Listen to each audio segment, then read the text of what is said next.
कैसे करेंगे रजिस्टर का? ओम वैल्यू ओम रेंज पर मल्टीमीटर को कहाँ सेट करना है? ओम रेंज पर सेट करना है। वैल्यू दोनों साइड में सेम आना चाहिए। सेम आनी चाहिए। सेम आया तो ठीक।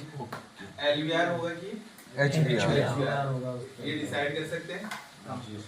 ठीक है। और एलवीआर में बजर नहीं आएगा और एचवीआर में बजर आएगा। HVR में नहीं आएगा। LVR में बजर आएगा। HVR में नहीं आएगा। एलवीआर में बजर आएगा, एचवीआर में नहीं आएगा। और इसके बाद में थर्मिस्टर कितनी वैल्यू का होता है? 1 to 10 100 किलो। ज्यादातर आपको क्या मिलने वाले हैं? 100 किलो ओम के मिलने वाले हैं। ठीक है। मैक्सिमम 100 किलो ओम के होते हैं। कुछ 10 किलो ओम के लगाए जाते हैं, बाकी ज्यादातर 100 किलो। 100 किलो ओम के मिलेंगे आपको। और थर्मिस्टर से क्या चीज आएगी? टेम्परेचर टेम्परेचर से रिलेटेड। उसके बाद में थर्मिस्टर के बाद में CSR register, current current sense register. Current sense register जो होता है, करंट सेंस रजिस्टर कितना टाइप का होगा? एक एक ही होता है, व्हाइट कलर का। हाँ जी। CSR रजिस्टर व्हाइट कलर का। सर इसको बीट मोड में चेक बजर रजिस्टर को बजर मोड में चेक करें। CSR रजिस्टर को कैसे चेक करेंगे? बजर मोड पर चेक करेंगे। जंपर कर सकते हैं, नहीं कर सकते? नहीं कर सकते। Yes sir. नहीं कर सकते। जंपर नहीं कर सकते। जंपर कर रहे हैं तो प्रॉब्लम हो जाएगा। दोनों साइड से मतलब CSR को चेक करेंगे तो बीप आएगा। हाँ, बोथ साइड में मतलब रजिस्टर के दोनों साइड में रखना आप लोगों को। रजिस्टर के दोनों साइड में रखेंगे तो बजर आएगा। इसके बाद में रजिस्टर के बाद में एक मेरा पास भी था वो हाँ, मतलब रजिस्टर पूरा एक कैटेगरी है पूरा। उसके अंदर कैटेगरी अलग अलग डिवाइड करके तो थर्मिस्टर रजिस्टर का एक पार्ट है। जैसे कोई चीज होती है पूरा एक चीज है, वो उसके अंदर से हम लोग निकालेंगे तो अलग अलग पार्ट निकलते हैं। तो थर्मिस्टर एक रजिस्टर का ही पार्ट है। मतलब ये है रजिस्टर ही, बट वो टेम्परेचर को सेंस करने के लिए लगाया गया है, इसलिए उसे थर्मिस्टर नाम दिया गया। ऐसे CSR रजिस्टर जो है वो भी रजिस्टर 100 किलो ओम का होता है ना, बोथ साइड में। अगर से 100 किलो ओम के आसपास वैल्यू नहीं आई तो फिर वो सर वो रिप्लेस करना पड़ेगा, दूसरा डालना पड़ेगा कि ऐसे तोड़ नहीं लगाना पड़ेगा। लगाना पड़ेगा। कुछ जगह ऐसा होता है जहाँ हम लोग हटा भी देते हैं तो क्या होता है हमारे पास में मोबाइल चालू हो जाता है। जैसे लाइक रेडमी के कुछ मॉडल्स आते हैं, इनमें हम लोग रजिस्टर को तोड़ देते हैं। ठीक है। वो थर्मिस्टर को जो 4GB के आसपास थर्मिस्टर होता है उसे तोड़ देते हैं तो भी कोई दिक्कत नहीं होता, क्योंकि उसमें लोगो रिस्टार्ट की इश्यूज आते हैं हमारे पास में। मोबाइल में लोगो रिस्टार्ट का इश्यूज आता है और हम लोग उसे क्या करते हैं, तोड़कर फेंक देते हैं तो लोगो रिस्टार्ट का। सर जी सैमसंग के फोन में जब ये टेम्परेचर एरर वो बैटरी वगैरह क्या लिख के आता है आगे, फिर वो उसमें एक पता नहीं वो रजिस्टर रहता है कि थर्मिस्टर, उसको तोड़ते हैं फिर रिप्लेस नहीं करते हैं, उस प्रॉब्लम सॉल्व होता है। हाँ, प्रॉब्लम सॉल्व हो जाता है उससे, क्योंकि सब जगह आपको थर्मिस्टर लगाने की जरूरत नहीं है। बट कई मॉडल्स में मान लो कि अगर आपने तोड़ा और उसके बाद भी सेम इश्यूज आ रहा है तो फिर आपको रिप्लेस, खासकर वीवो मॉडल में लगाना जरूरी है। हाँ, तो इसलिए आपको इसको देखना है कि भाई कौन से में प्रॉब्लम्स आ रही है तो वापस रिप्लेस कर दो, नहीं तो हटाकर छोड़ दो उसे। हटाने से प्रॉब्लम सॉल्व हो जाता है। तो इसके बाद में कैपेसिटर कितने टाइप से टेस्टिंग रहेगा हमारा? 5 टाइप से। एक कंडीशन फॉल्टी है, बाकी सारी की सारी ओके।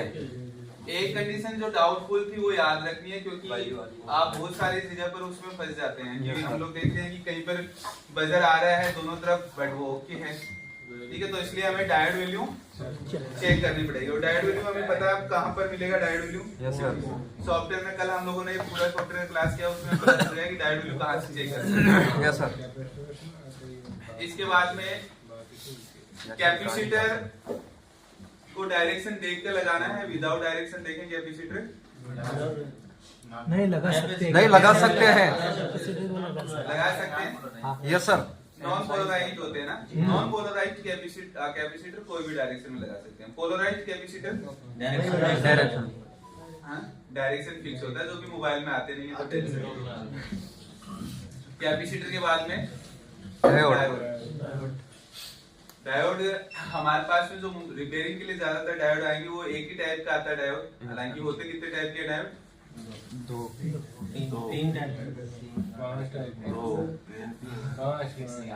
5 टाइप के डायोड होते हैं, ठीक है। तो फर्स्ट वाला ही आता है सबसे ज्यादा, बाकी डायोड हमारे पास रिपेयर के लिए इतने नहीं आते हैं। तो डायोड का टेस्टिंग कैसे करेंगे? एक साइड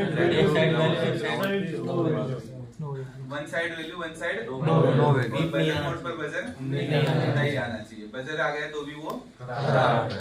इस तरीके से डायोड को याद रखना है, ठीक है। और डायोड को कोई भी डायरेक्शन में लगा सकते हैं कि नहीं? डायरेक्शन फिक्स डायरेक्शन है तो उसी डायरेक्शन में लगाना होगा।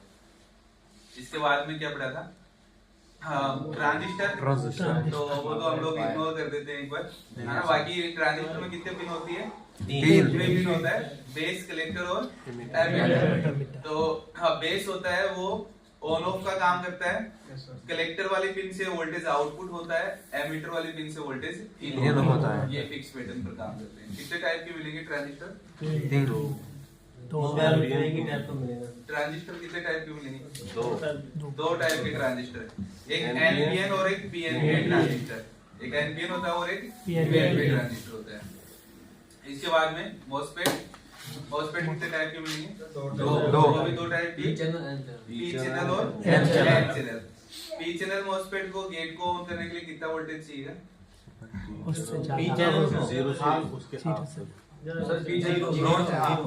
जीरो से हाफ वोल्टेज तक जो इनपुट होता है उसका पी चैनल। और एन चैनल में इसमें इनपे कंफ्यूजन रहेगा, क्योंकि हम लोग एन नेगेटिव का मतलब समझकर हम लोग सोचते हैं 0 वोल्टेज, बट नेगेटिव में ज्यादा वोल्टेज और पॉजिटिव में 0 वोल्टेज होता है पी चैनल मॉसफेट में ना। इसके बाद में अगर बात करें आगे तो हाँ, मॉसफेट में कितने पिन मिलेगी? 3 पिन, ड्रेन, सोर्स और गेट। 3 पिन फिक्स होता है उसमें। इसके बाद में मॉसफेट के बाद में क्या पढ़ा था हम लोगों ने? कॉइल। तो कॉइल को कैसे टेस्ट करेंगे हम लोग? दोनों से बजर मोड और डायोड वो वोल्टेज। बजर और वोल्टेज। वैसे हमें वोल्टेज मोड पर चेक करना है, क्योंकि बजर कई बार खराब कॉइल होता है उसमें भी आ जाता है। इसलिए हम लोग क्या करेंगे? दोनों साइड सेम वोल्टेज चेक करेंगे। वोल्टेज सेम आता है तो इसका हम लोग कॉइल ओके।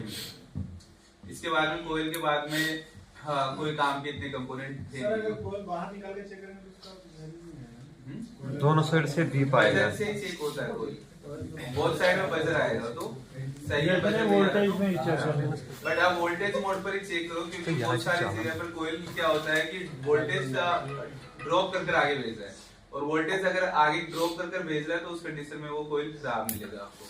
क्योंकि कई बार कोयल डैमेज हो जाता है इंटरनली, बट वो बजर करता रहता है। इसलिए बजर की बजाय आप किस पर चेक करो? वोल्टेज पर चेक करो। कोयल में को 100% श्योरिटी के साथ में आप बोल सकते हो कि कोयल खराब है कि सही है। दोनों साइड वोल्टेज कैसे? रेड ब्लैक ग्राउंड पर रखकर रेड से चेक करते हैं वोल्टेज मोड पर। दोनों साइड चेक करना है। हाँ, दोनों साइड में। पहले एक इस तरफ रखो, ब्लैक ग्राउंड पर रखा इस तरफ रखो, फिर रेड वाला इस तरफ रखो। दोनों तरफ वोल्टेज सेम आना चाहिए। और बजर मोड पर चेक कर रहे हो तो कोयल के दोनों साइड में टच करो और बजर चेक करो कोयल के ऐसे। तो उस कंडीशन में हमें चेक नहीं करना, हमें क्या करना है? वोल्टेज चेक करना है। सर वोल्टेज चेक करने के लिए हॉट टेस्टिंग में ये चेक होगा। हॉट टेस्टिंग में चेक होगा, मोबाइल चालू होगा। तो ये हाँ, ये कैसे चेक होगा? कोल्ड टेस्टिंग बिना वोल्टेज के। जीआर वैल्यू है, ओम रेंज है और बजर मोड है, तीनों कोल्ड टेस्टिंग है। और वोल्टेज मोड नहीं, डीसी से। हाँ, चार्जर से ओनली चार्जर चेक हो, चार्जिंग चेक। कोल्ड में हो जाएगा सर। कॉइल को बाहर निकालेंगे, दोनों साइड में ग्राउंड वैल्यू देखना है, उस साइड में इस साइड में। अगर दोनों साइड में ठीक आया नहीं, उसमें बजर उसमें खाली बजर आएगा। अगर फ्लक्चुएशन होगा ना, ऊपर नीचे होगा, तो उस टाइम अगर हम तो सही से निकालेंगे तो फिर उसमें देखना है वैल्यू कि नहीं, ना वैल्यू आएगा ही नहीं उसमें। उसमें क्योंकि जीआर तो हम लोग चेक कर ही नहीं सकते क्योंकि बाहर निकाल लिया। अब Yes, दो ही sir. पॉइंट है, उसके टच करेंगे तो वो बचत करेंगे। दो बजर करें, इसलिए हमें अगर voltage पीपी किया तो ठीक है, ना किया तो अगर बजट नहीं आए तो खराब है, अगर आया तो डाउट है। कॉइल जहाँ पे लगा हुआ है उसके पीछे जिस कनेक्शन से है उसका जीआर आएगा कॉइल। हाँ, जीआर तो हमें चेक करना ही नहीं है क्योंकि कोयल में ओनली फॉर वोल्टेज मोड पर ही चेक करेंगे कोयल को ना। आप तो बजर मोड भी भूल जाते हैं कोयल के लिए, खाली क्या चेक करेंगे वोल्टेज मोड पर, क्योंकि वही इंपॉर्टेंट रहने वाला हमारे। Yes sir. क्योंकि कभी कभी कोयल खराब होगा, फिर कंफ्यूजन रहेगा कि बजर कर रहा है वो कोयल सही है, तो इसलिए छोड़ दो। वोल्टेज मोड पर चेक करो सीधा, वोल्टेज मोड पर चेक करेंगे। अगर वोल्टेज प्रॉपर आ रहा है, दोनों तरफ सेम आ रहा है तो ओके, नहीं तो खराब है। तो ये कंपोनेंट्स ये तो इम्पोर्टेंट कंपोनेंट थे, और बाकी कुछ कंपोनेंट जो इतना ज्यादा इम्पोर्टेंट नहीं है, खराब भी नहीं होते इतने ज्यादा, तो वो आप लोग अपने हिसाब से याद रखना। थोड़ी कभी कभी आप मिल जाए तो, बाकी ये सबका क्लियर है कंपोनेंट का भी। अब आज से हम लोग सेक्शंस पढ़ना स्टार्ट करेंगे, मतलब कि मोबाइल जो है, मोबाइल को हम लोग अब पार्ट में डिवाइड करेंगे, एक एक पार्ट में डिवाइड करेंगे। तो एक एक पार्ट में डिवाइड करके और उसके बाद में आगे आगे आगे आगे हम लोग रिपेयर करेंगे इसे। तो जब भी हम लोग मोबाइल को रिपेयर करते हैं, तो मोबाइल को रिपेयर करने के लिए हम लोग किसने करेंगे? ये रहा, ये लीजिए। तो दो ही तो है, तो यही लिखेंगे फिर आप कहाँ से लाएंगे। अब देखो हम लोग बात करेंगे कि भाई डेड मोबाइल आपके पास आता है, तो डेड मोबाइल को आप कैसे रिपेयर करेंगे, या फिर ऑन मोबाइल है, ऑन मोबाइल को कैसे रिपेयर करते हैं। तो अभी फिलहाल हम लोग पहले डेड का कंसेप्ट फिर ऑन का कंसेप्ट, ठीक है। तो डेड मोबाइल के अंदर आपको मैं कुछ स्टेप बता रहा हूँ, बस ये हम लोग चेक करेंगे, इनमें आपको प्रॉब्लम्स का सॉल्यूशन मिल जाएगा। पहले बस स्टेप बता रहा हूँ, फिर जब सेक्शन पढ़ेंगे तब ये चीज समझ में आएगी, ठीक है। अभी ये चीज समझ में नहीं आएगी क्या लिख रहे हैं क्या कैसे, क्योंकि आज से स्टार्ट हुआ, बट जब हम लोग आगे जैसे जैसे पढ़ेंगे वैसे वैसे आपको ये समझ में आने लग जाएगी क्या क्या स्टेप है। तो फर्स्ट स्टेप हमारे पास रहेगा बी बेड। जब भी हमारे पास में डेड मोबाइल आता है तो फर्स्ट हम लोग वीबेट को चेक करते हैं। सेकंड नंबर पर हम लोग चेक करेंगे वीपीएच। थर्ड नंबर पर चेक करेंगे हम लोग on off switch, on off. Fourth number पर क्रिस्टल या क्रिस्टल है ना, एक्स या वाई डिनोटिंग लेटर होता है क्रिस्टल का। 5 पर हम लोग चेक करेंगे बस। 6 पर LDO, 7 पर रीसेट बी, 8 पर PS होल्ड, या फिर दूसरा नाम क्या होगा वॉच डॉग, ठीक है। और 9 स्टेज पर हम लोग चेक करेंगे CLK। ये 9 जगह पर हम लोग जब चेक करेंगे तो हमें डेड मोबाइल में इन 9 जगह में से एक जगह हमें प्रॉब्लम मिलने वाली है। जब भी डेड मोबाइल आए, ओनली फॉर ये डेड मोबाइल के लिए, ठीक है। जब भी डेड मोबाइल आएगा हम लोग 1 by 1 ऐसे ऐसे चेक करते जाएंगे 9 स्टेप को। 9 में से आपके पास में जितनी ज्यादा प्रॉब्लम्स मिलने वाली है, वो ज्यादा से ज्यादा प्रॉब्लम्स आपको 1-2 जगह पर मिल जाएगी, या फिर आपके पास ये भी खराब हो सकता है, या फिर इनमें ज्यादा से ज्यादा प्रॉब्लम्स आपको यहाँ पर मिल जाती है।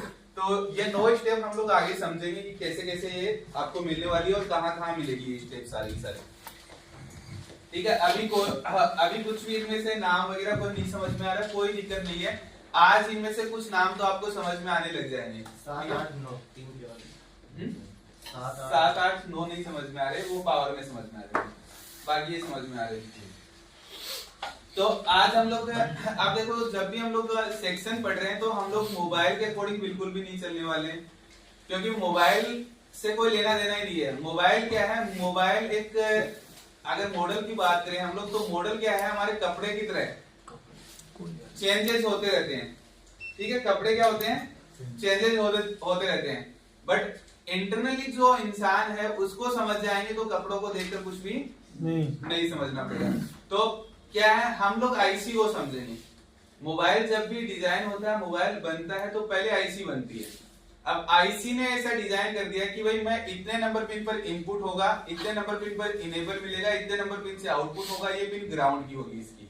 अब अगर ये आईसी कोई भी मोबाइल में यूज करनी है तो उसको ये फिक्स पैटर्न करना पड़ेगा कि इनपुट इतने नंबर पर देना, इनेबल इतने पर देना, ग्राउंड इतने पर देना, क्योंकि आईसी ने पहले डिसाइड कर दिया।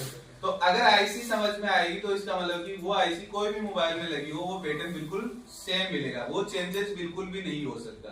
ठीक है, तो आज हम लोग चार्जिंग सेक्शन स्टार्ट करें। तो चार्जिंग सेक्शन में सबसे पहले ऐसा नहीं कि हम लोग 5G में चले जाएंगे, पहले हम लोग 3G 4G के मोबाइल्स देखेंगे, उसके बाद 5G के मोबाइल्स देखेंगे। ठीक है, कीपैड वगैरह के मोबाइल्स देखने की मुझे नहीं लगता जरूरत पड़ेगी। ठीक है, और आप लोग देखना चाहें तो कोर्स के अंदर एक वीडियो डला हुआ है 1-1.5 घंटे का पूरा, उसमें पूरा एक्सप्लेन कर रखा है कीपैड मोबाइलों का चार्जिंग सेक्शन कैसा आता है। तो आगे एक आईसी है जिस आईसी का नाम है BQ24196। ठीक है, ये वाला आईसी ओनली फॉर आपका 3G या 4G मोबाइल में मिलेगा, 5G में ये नहीं आता आईसी। ठीक है, बट हम लोग सीधा 5G पर चले जाएंगे तो फिर हमें समझ में नहीं आएगा बिल्कुल भी। तो स्टेप बाय स्टेप हम लोग चलेंगे, 5G के बाद में देखेंगे। पहले हम लोग 4G मोबाइल, तो BQ24196 ये वाला आईसी है। ये आईसी देखो कितने मोबाइलों में लगा है, 81 में।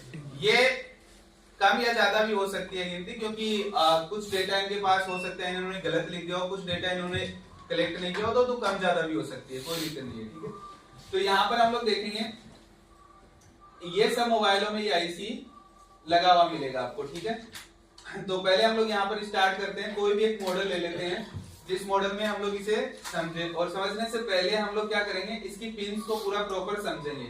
तो पिंस को समझने के लिए, चार्जिंग सेक्शन को समझने के लिए सबसे पहले आपको चार्जिंग सेक्शन में एक OVP आईसी मिलेगा, वो समझते हैं पहले। ठीक है, उससे पहले क्या मिलेगा चार्जिंग में, OVP आईसी। OVP आईसी में देखो क्या होता है, OVP आईसी का मतलब हो गया हमारे पास में ओवर वोल्टेज प्रोटेक्शन। OVP का मतलब क्या हो गया, ओवर वोल्टेज प्रोटेक्शन। मतलब ये अब क्या है, ज्यादा वोल्टेज आ रहा है उसको प्रोटेक्ट करने के लिए क्या लगाया गया, OVP आईसी। हर एक आईसी का डॉट पॉइंट होता है, पता होगा आप लोगों को। यहाँ पर OVP आईसी ज्यादातर आपको दो ही टाइप की मिलेगी, 6 या 9। एक तो 9 पिन का मिलेगा। अब 9 पिन में क्या होता है, हमारे पास में 3 पिन के ऊपर वोल्टेज इन होता है, 3 पिन पर वोल्टेज इन होगा, 3 पिन इसकी ग्राउंड मिलेगी आपको, और 3 पिन से वोल्टेज आउट होगा। जहां पर भी 9 पिन का आईसी मिलेगा आपको यही पैटर्न मिलने वाला है, OVP आईसी होगा तो। ठीक है, OVP आईसी में 9 पिन में फिक्स पैटर्न होता है, ये हमेशा सेम मिलेगा।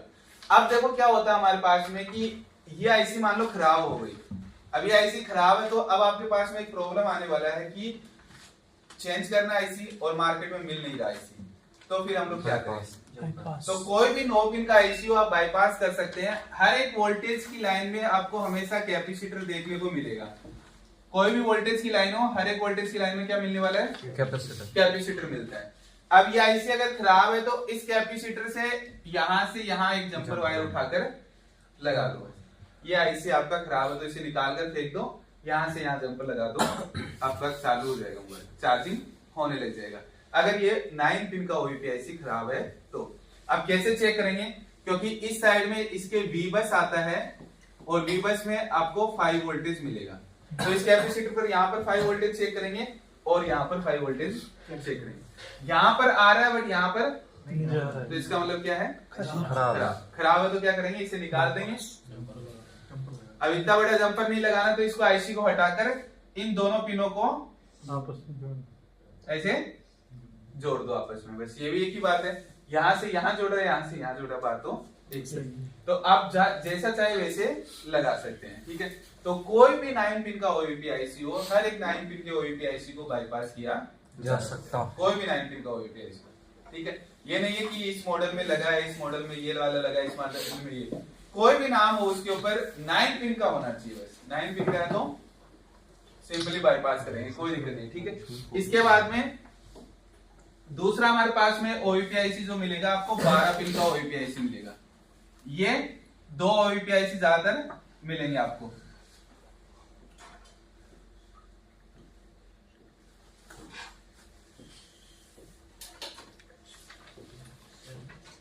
ठीक है, 12 पिन का OVP आईसी। अब इसमें भी क्या होगा, 3 पिन के ऊपर इनपुट होगा,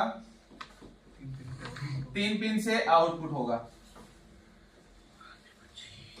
अब इसमें भी 3 पिन आपको ग्राउंड मिलेगा, एक पिन होगा जिसका नाम होगा B1, ठीक है, ये वाला पिन कौन सा होगा B1।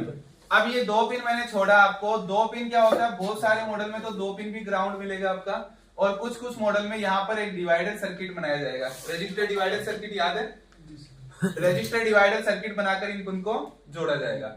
आपको इस आईसी में देखना क्या है कि भाई ये आईसी अगर खराब है तो खराब तो हम लोग चेक कर लेंगे कैसे भी, खराब का तो पता चल गया कैसे चेक करना है। इधर वोल्टेज आ रहा है और इधर वोल्टेज नहीं आ रहा है, इसका मतलब कि आईसी खराब। अब आईसी खराब है तो इस आईसी को बाईपास किया जा सकता है कि नहीं किया जा सकता है, ये समझना हम लोगों को। और ये समझने के लिए आपको कौन सा पिन देखना है।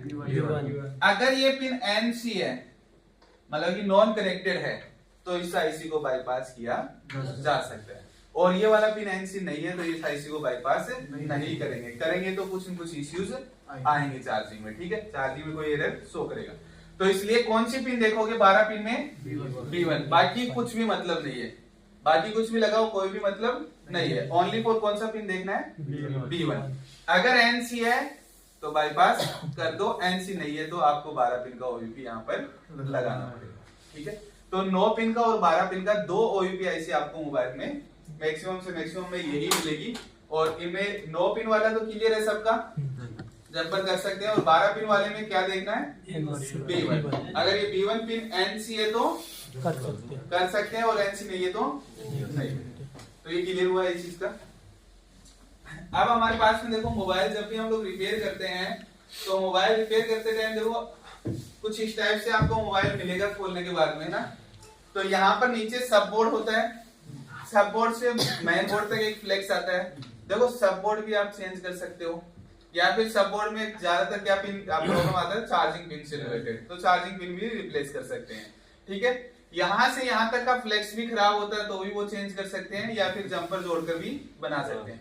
बट इस कनेक्टर से ऊपर अगर इस बोर्ड में कहीं पर भी दिक्कत आ गई और आप कस्टमर को बोल रहे हो कि ये चेंज होगा बोर्ड पूरा, तो कस्टमर नहीं मानेगा।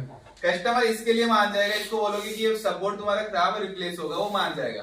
बट इसके लिए तो हम लोग रिपेयरिंग कहाँ से स्टार्ट करेंगे, यहाँ से। ये जो कनेक्टर है इस कनेक्टर को बोला जाएगा B2B connector, board to board connector. तो हम लोग रिपेयरिंग यहीं से स्टार्ट करेंगे क्योंकि इससे नीचे की सब पार्ट्स हम लोग रिप्लेस कर सकते हैं, ठीक है। तो इसलिए चार्जिंग सेक्शन कहाँ से स्टार्ट करेंगे, B2B कनेक्टर से, ठीक है। तो अब B2B कनेक्टर जो है बोर्ड टू बोर्ड कनेक्टर, उससे स्टार्ट करना हम लोगों को आगे। तो ये वाला आईसी देखते हैं पहले। तो BQ24196, BQ24196 ये वाला आईसी है। इस आईसी को देखो हम लोग किस तरीके से समझेंगे। यहाँ पर स्टार्ट कहां से करना है हमें, B2B कनेक्टर। अब देखो क्या करना है हमें, चार्ज कनेक्ट करना है मोबाइल में। चार्ज जब मोबाइल में कनेक्ट करोगे आप, तो चार्ज कनेक्ट करने के बाद में 5 वोल्टेज इनपुट होता है। देखो आपके पास में कोई सा भी मोबाइल हो, फास्ट चार्जिंग वाला हो चाहे स्लो चार्जिंग वाला हो, कोई सा भी मॉडल हो आपके पास में, आपके मोबाइल के अंदर क्या होता है, पहले 5 वोल्टेज ही जाता है। उस फास्ट चार्जिंग वाला हो उसके बाद में जाएगा ज्यादा वोल्टेज। पहले क्या जाएगा, जब भी आप चार्ज कनेक्ट करते हो कोई भी मोबाइल में, पहले क्या दिखाता है आपका स्लो चार्जिंग, उसके बाद क्या दिखाता है कुछ मिलीसेकंड के बाद में फास्ट चार्जिंग बाद में लिखा हुआ है। क्योंकि पहले 5 वोल्टेज जाकर पूरा वेरीफाई करेगा, उसके बाद में फास्ट चार्जिंग होना स्टार्ट होता है। अब इनमें तो 5 का ही कंसेप्ट है और कोई कंसेप्ट ही नहीं है। तो हम लोग क्या देखेंगे, जब चार्ज लगाया तो चार्ज लगाने के बाद में जैसे ये मोबाइल है, इसमें जैसे चार्ज कनेक्ट करेंगे तो चार्ज कनेक्ट करते ही यहां से यहां तक वोल्टेज आएगा। अब देखो हम लोग बात करें तो पहले जो हमारे पास में है उसमें हमारे पास में जो चार्जिंग पिन आता है वो कैसे चार्जिंग पिन आता है, 5 पिन का। कौन सा आता है, V8 वाला 5 पिन होता है।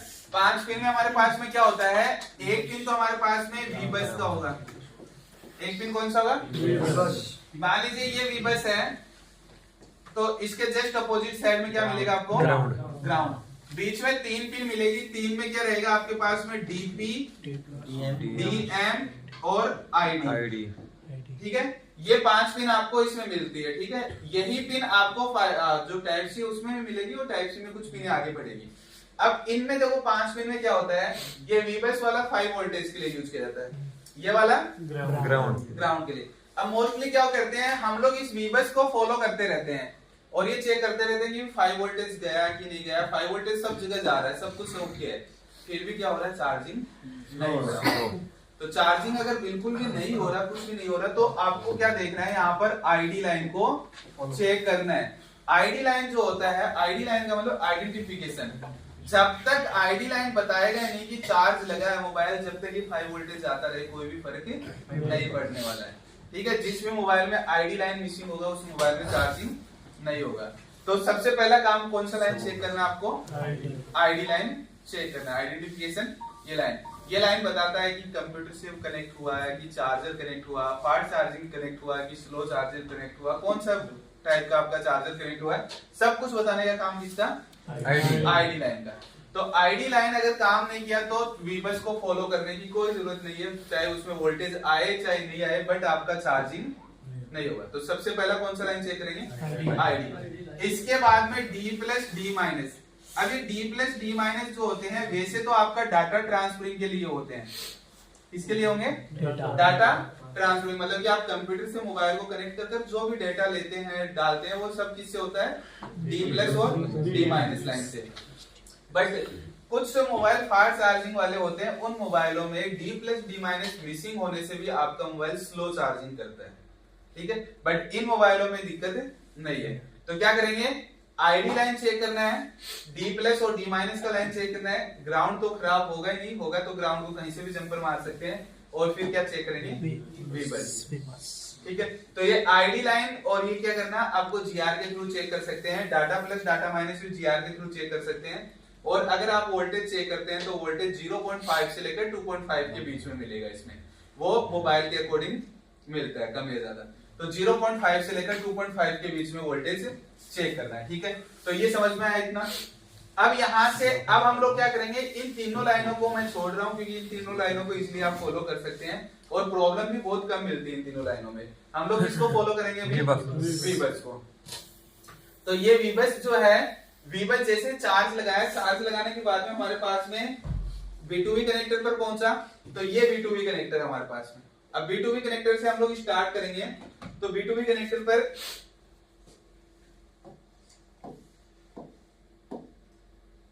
देखो, सबसे पहले जब भी वीबस आएगा तो इस वीबस का हमेशा आपको एक टेस्टिंग पॉइंट मिलेगा। गोल्डन कलर के ऐसे बोर्ड के ऊपर लगे हुए होते हैं टेस्टिंग पॉइंट, गोल्डन कलर के दिखेंगे आपको। तो हमेशा वीबस का टेस्टिंग पॉइंट होता है, सभी मोबाइलों में वीबस पॉइंट का टेस्टिंग पॉइंट। मतलब कि आपको इस टेस्टिंग पॉइंट पर चार्ज लगाकर 5 वोल्टेज चेक करना है। अगर 5 वोल्टेज यहाँ तक आया है, इसका मतलब क्या हो गया, हमारा ये सब चीजें ओके। और यहाँ पर 5 वोल्टेज नहीं आया तो आगे रिपेयर करेंगे नहीं। कहां से रिपेयर करना स्टार्ट करेंगे, वापस पीछे चलेंगे, फ्लेक्स चेक करेंगे, पिन को चेक करेंगे, सब बोर्ड को चेक करेंगे। अब इसके बाद में जैसे ही 5 वोल्टेज हमारा आगे चला, तो 5 वोल्टेज आगे चलने के बाद में क्या मिला, एफईटी मतलब मॉसफेट। ठीक है, मॉसफेट यहाँ पर आपको मिला। अब मॉसफेट में अगर ये वाला आईसी लगा हुआ है मान लीजिए, तो उसमें 99% चांस ये है कि पी चैनल मॉसफेट मिलेगा। और पी चैनल मॉसफेट को गेट को क्या दिया जाता है, ग्राउंड। तो एक रजिस्टर लगाकर क्या करेंगे, ग्राउंड देंगे। और वो रजिस्टर मैक्सिमम से मैक्सिमम मोबाइलों में 10 किलो ओम का यूज करते हैं। ठीक है, 10 किलो ओम का एक रजिस्टर लगाकर क्या कर दिया, इसे ग्राउंड से कनेक्ट कर दिया। मतलब ये गेट एनी टाइम ओपन रहेगा इसका। अब वोल्टेज आएगा जाएगा, बस गेट ओपन रहेगा। तो अब मॉसफेट का ये कंसेप्ट है, देखो हर एक मोबाइल में मिलेगा नहीं आपको, जरूरी नहीं कि सभी मोबाइलों में लगाया जाएगा, वो बजट के ऊपर डिपेंड करते हैं सारी चीजें। अगर मोबाइल 12,000 रुपए का है तो लगा देंगे, मोबाइल 8,000 का है तो नहीं लगाएंगे। वो सब चीजें बजट के अकॉर्डिंग चलेगी। तो आपको मॉसफेट मिल भी सकता है, मॉसफेट नहीं भी मिल सकता। अगर मिला तो चेक करना समझ में आ गया, पी चैनल मॉसफेट को कैसे चेक करते हैं। इसके बाद में हमें यहाँ पर ओवीपी, आगे क्या मिलेगा, अब ओवीपी में या तो आपको मिलेगा या फिर नहीं मिलेगा। नहीं मिला तो कोई टेंशन ही नहीं है, और मिलेगा तो कौन सा मिलेगा, या तो 9 पिन का या फिर 12 पिन। तो 9 पिन और 12 पिन दोनों समझ में आ गए। तो यहाँ पर ओवीपी आपको मिल भी सकता है, नहीं भी मिल सकता है। ओवीपी के बाद में जो वोल्टेज निकलेगा, 12 पिन का अगर है ओवीपी तो उसको चेंज ही करना पड़ेगा। नहीं, B1 पिन देखना हमें, B1 वाला पिन है तो जंपर मार दो, काम कर जाएगा। नहीं है तो अब इसके बाद में ये जो लाइन है, इस लाइन का नाम क्या मिलेगा आपको, वीबस। अब वीबस जो होता है, जरूरी नहीं है कि हर मोबाइल वाले इसका नाम वीबस यूज करेंगे। कोई इसका यूएसबी यूज करेंगे, कोई यूएसबी इन यूज करेंगे, कोई वीसीएचआर वी चार्ज ये यूज करेंगे। तो ये 3-4 नाम मिलेंगे आपको, इनसे आप लोग समझ जाएंगे इसे। अब इसके बाद में ये वीबीएस जाकर 1 और 24 नंबर पिन पर कनेक्ट होगा। अगर BQ 24-196 ये आईसी के ऊपर लिखे होते हैं नंबर, अगर ये आईसी लगी है तो हमेशा वीबीएस इस आईसी में कितने नंबर पिन पर आएगा? 1 और 24। मोबाइल से कोई मतलब नहीं है। जिस भी मोबाइल में ये आईसी यूज की गई है वीबीएस हमेशा किस पर आएगा? 1 और 24 पर। अब हम लोग यहाँ तक तो समझ गए कि भाई इधर इधर वोल्टेज ऐसे चेक करते आ गए। अब हमें क्या पता आईसी के अंदर वोल्टेज गया कि नहीं गया? क्या पता ओवीपी से लेकर यहाँ तक का कोई ट्रेक डैमेज हो, तो आईसी के अंदर जाकर तो चेक नहीं कर सकते। इसलिए आपको चेक करना है 23 नंबर पिन पर, जिस पर मिलेगा आपको PMID। अब इसका नाम PMID भी मिल सकता है या फिर इसका नाम MID भी मिल सकता है। कुछ मोबाइल में इसका नाम PMID यूज करेंगे, कुछ मोबाइल में इसका नाम MID यूज करेंगे। इस कैपेसिटर के ऊपर आपको यहाँ पर 5 वोल्टेज चेक करना है। कैपेसिटर को कितना चेक करेंगे? 5 वोल्टेज। आप देखो जब भी मोबाइल रिपेयर करते हैं तो ऐसे स्टेप बाय स्टेप चलना मुश्किल होता है, मतलब इतनी देर हम लोग नहीं दे सकते। तो आप जब भी चार्जिंग सेक्शन चेक कर रहे हो आपको सीधा किस पर चेक करना है? PMID वाले कैपेसिटर पर चेक करो। 5 वोल्टेज आया तो इसका मतलब कि इधर का पूरा पार्ट और नहीं आया तो आगे चलना ही नहीं है, इधर वापस रिवर्स में चलना। प्रॉब्लम कहाँ मिलेगी? इधर। तो फिर ओवीपी चेक करेंगे, मॉसफेट चेक करेंगे, कनेक्टर चेक करेंगे और पीछे की तरफ फ्लेक्स सपोर्ट चार्जिंग पिन, इनमें से किसी में खराब मिलेगा। तो आप पहला पॉइंट किसे चेक करेंगे चार्जिंग सेक्शन में? PMID। इसके ऊपर 5 वोल्टेज। अब देखो एग्जैक्टली 5 वोल्टेज कभी भी नहीं होता है चार्जर में, किसी में 4.7 मिलेगा, 4.8 मिलेगा, 5.1, 5.2 भी मिल सकता है। तो एक आपको एवरेज समझना उसको। मैं 5 बोल रहा हूँ इसका मतलब ऐसा नहीं कि 4.7 आया तो नहीं वो तो खराब है, मतलब कि 4.7 भी मिलता है, 4.6 भी मिलता है, 5.2 भी मिलता है, ठीक है। तो वो एवरेज समझना। 4.5 से नीचे आ जाए तो फिर प्रॉब्लम समझते हैं, उससे ऊपर रहे तो ओके मान लेते हैं उसे। तो अब इस यहाँ पर अगर 5 वोल्टेज मिला इसका मतलब आईसी में वोल्टेज आ गया। अब जब आईसी में वोल्टेज इन हो चुका है तो अब आईसी क्या करेगी? स्विचिंग। जहां पर भी LX या फिर HW नाम लिखा हो मिले वहां पर ये समझ जाना यहाँ से वोल्टेज आउटपुट हो रहा है। तो अब यहाँ से 19 और 20 नंबर पिन से क्या हुआ? वोल्टेज आउटपुट हुआ। अब ये जब वोल्टेज आउटपुट होगा तो आउटपुट होने के बाद में यहां पर एक कैपेसिटर लगा हुआ मिलेगा, जिस कैपेसिटर को बोला जाएगा बूट कैपेसिटर। इस कैपेसिटर को क्या बोलेंगे? Boot capacitor. या तो BTST नाम मिलेगा या फिर बूट कैप नाम मिलेगा इसका। अब इस कैपेसिटर पर देखेंगे तो ये कैपेसिटर देखो दोनों तरफ से आईसी से ही कनेक्टेड है, मतलब ये आपको दोनों तरफ GR इसके शो करेगा। मैंने लिखा है ना बोथ साइड GR आता है, तो ये वाले कैपेसिटर जिसमें दोनों तरफ डायोड वैल्यू आती है। अब जब हम अगर वोल्टेज की इसकी बात करें तो वोल्टेज में क्या होता है? ये जो स्विचिंग हो रहा है, ये स्विचिंग होने के बाद में इसका नाम हो जाएगा VPH या फिर VSYS। अब याद है किसी को VPH या VSYS में कितना वोल्टेज लिखाया था? 3.5 से 4.2 वोल्टेज।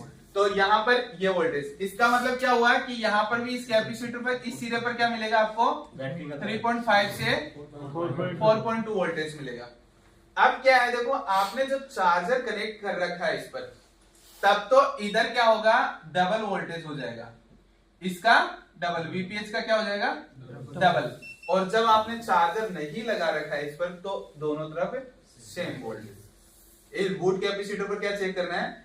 जब चार्जर लगा रखा है तो एक तरफ VPH एक तरफ VPH का डबल वोल्टेज मिलेगा, और जब चार्जर नहीं लगा रखा है तब दोनों तरफ आपको क्या मिलने वाला है?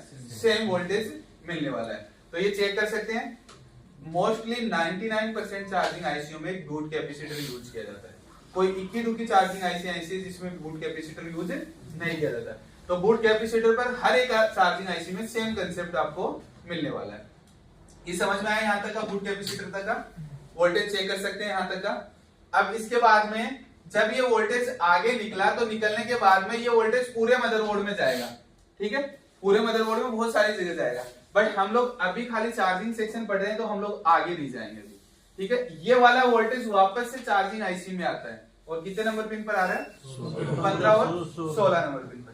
जैसे ही 15 और 16 नंबर पिन पर आएगा, यहाँ पर इसके बीच में एक मॉसफेट और लगा हुआ है, इंटरनली आईसी के अंदर लगा हुआ है। जब हम लोग आईसी का डाटा शीट पढ़ेंगे तब ये सामने आएगा हमारे, उसमें आईसी के अंदर बताए रखेंगे कि यहाँ पर एक मॉसफेट यूज किया जाता है। अब ये जो मॉसफेट है इसके थ्रू जब वोल्टेज वीपीएच वापस आया तो वापस आने के बाद में अब ये वोल्टेज यहाँ से आउटपुट होगा और ये आउटपुट क्या होगा, वीबेट। और वीबेट कहां पर जाएगा आपका, बैटरी कनेक्टर पर। वीबेट कहां पर जाएगा, बैटरी कनेक्टर पर। अब देखो क्या होता है हमारे पास में, ये जो लाइन है इससे वोल्टेज जाता भी है और इससे वोल्टेज आता भी है। जब आपने चार्जर लगा रखा हो तो बैटरी चार्जिंग के लिए इसी लाइन से वोल्टेज जाएगा, और जब आपने चार्जर हटा रखा हो तो मोबाइल ऑन होने के लिए इसी लाइन से वोल्टेज आएगा। तो इस वाली लाइन से वोल्टेज जाएगा भी और वोल्टेज आएगा भी। अब यहाँ पर जो वोल्टेज जाता है वो बैटरी के अकॉर्डिंग जाएगा। मैंने बताया था बैटरी के अकॉर्डिंग वोल्टेज, तभी बैटरी चार्ज होगा, अदरवाइज बैटरी चार्ज नहीं होगा। तो अगर मान लीजिए यहाँ पर बैटरी के अंदर 3.5 वोल्टेज है तो लगभग 3.6 या 3.7 जाएगा इधर से, और जैसे 3.7 हो जाएगा 3.6 हो जाएगा, फिर 0.1 या 0.2 वोल्टेज ज्यादा होता है जो बैटरी के अंदर होता है उससे। और इसके बाद में यहाँ पर मॉसफेट की बात करें तो मॉसफेट आपको मिल भी सकते हैं और मॉसफेट नहीं भी मिल सकते। कुछ मोबाइलों में मिलेंगे, कुछ मोबाइलों में लाइन डायरेक्ट सीधा बैटरी कनेक्टर से कनेक्ट की जाएगी।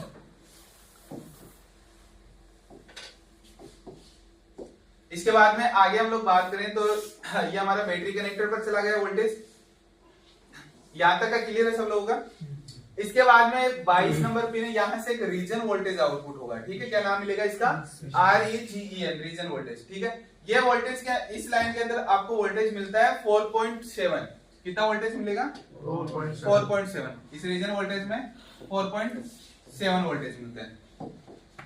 अब ये रीजन वोल्टेज निकला है, यहां से निकलने के बाद में देखो एक रजिस्टर मिला आपको, दूसरा रजिस्टर मिला आपको, और दोनों रजिस्टर के बीच में से देखो वोल्टेज लिया गया है। दोनों रजिस्टरों के बीच में से वोल्टेज लिया गया है। अब यहाँ पर हम लोग देखेंगे तो ये एक रजिस्टर और ये रजिस्टर दोनों के बीच में से वोल्टेज लिया जाता है, तो हम लोग क्या बोलते हैं उसे, रजिस्टर डिवाइडर सर्किट। क्या हो गया ये, रजिस्टर डिवाइडर सर्किट। तो रजिस्टर डिवाइडर सर्किट हम लोगों ने पढ़ा था कैसे होता है, और मैंने बोला था रजिस्टर डिवाइडर सर्किट आपको बहुत सारी जगह मिलने वाला है। अब ये रजिस्टर डिवाइडर सर्किट देखो क्या काम करता है यहाँ पर।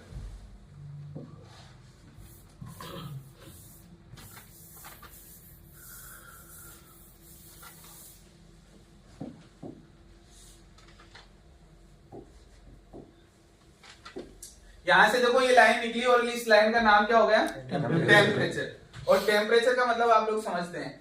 अब ये लाइन जाकर किस पिन में आई, 11 और 12 नंबर पिन में। मतलब कि ये जो रीजन वोल्टेज निकला है ये रजिस्टर डिवाइडर सर्किट बनाकर वापस इसी लाइन, इसी आईसी में दिया गया है। और ये कौन सा सेक्शन है, टेम्परेचर का सेक्शन, जो कि आईसी का टेम्परेचर सेंस करता हुआ। जैसे मान लो चार्ज होते टाइम आईसी कितना गर्म हो रहा है, कितना नहीं गर्म हो रहा है, वो सब चीजें सेंस करने के लिए ये वोल्टेज। अगर ये वोल्टेज प्रॉपर नहीं मिला इसे तो क्या प्रॉब्लम आने वाली है मोबाइल में, टेम्परेचर। चार्ज लगाने पर टेम्परेचर का इश्यू आने वाला है। तो अब ये वोल्टेज कौन दे रहा है, यही आईसी दे रही है। बट अगर ये रजिस्टर जो है ये खराब रहा तो नहीं हो सकता। अब देखो यहाँ पर हम लोग क्या करते हैं, इसमें मुझे कोई बता पाएगा कि R1 कौन सा और R2 कौन सा है। R1 ये कौन सा है, जो सीरीज में लगा है। ये वाला कौन सा है, ये R1, ये R1 और ये R2 और यहाँ पर वोल्टेज क्या आ रहा है 4.7। अब निकालो कि इस लाइन में कितना वोल्टेज आएगा, यहाँ पर आउटपुट कितना वोल्टेज होगा। जो बताया, हाँ निकालो मोबाइल से निकालिए। हाँ मोबाइल से कैलकुलेट करना है, क्योंकि ये वोल्टेज इसलिए बता रहा हूं मैं क्योंकि जब आपको ये याद रहेगा कि यहाँ पर कितना वोल्टेज मिलना चाहिए उसके अकॉर्डिंग आप R1 और R2 को चेंज कर सकते हैं। अगर खराब होते हैं तो R1 और R2 को चेंज कर सकते हैं। 4.7 वोल्टेज है, R1 की वैल्यू लिखी है, R2 की वैल्यू लिखी हुई है 2.7। देखो तैयार है।